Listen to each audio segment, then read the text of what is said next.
Sa mga sandaling ito nga po ay patuloy ang programa dito sa grounds ng Makati City Hall parking area kung saan itong mga nagsasayaw ay iba't ibang mga taga-suporta po yan mula sa mga iba't ibang barangay dito sa Makati at nagtungo sila rito para magbigay ng suporta para kay Mayor Junjun Binay, kaugnay pa rin ng suspensyon na kinakaharap ng alkalde na ibinaba ng ombudsman kaninang umaga lamang. At sa kabila ng ulan ay tuloy-tuloy yung dating ng mga kababayan natin. Ngayon may mga tent na ho sila. No?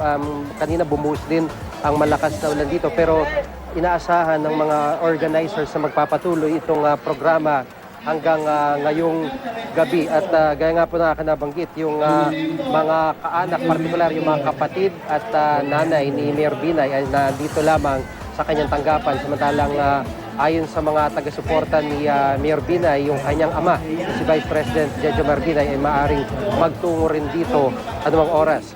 Samantala, handa raw si Makati Mayor Junjun Binay na harapin ang mga aligasyon laban sa kanya.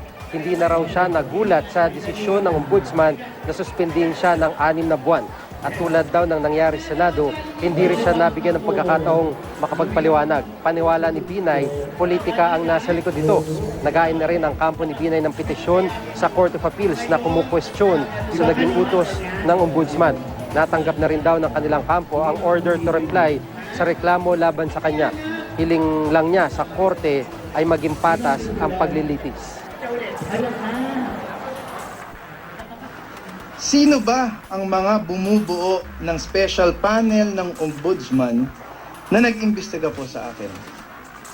Mga prosecutors na kilalang tao ni Attorney Simeon Marcelo, na dating ombudsman at law partner ni Attorney Nonong Cruz.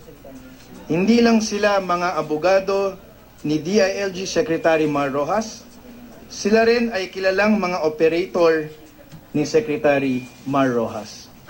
Hindi nila kami binigyan ng pagkakataon man lang may paliwanag at sagutin ang mga alegasyon laban sa amin.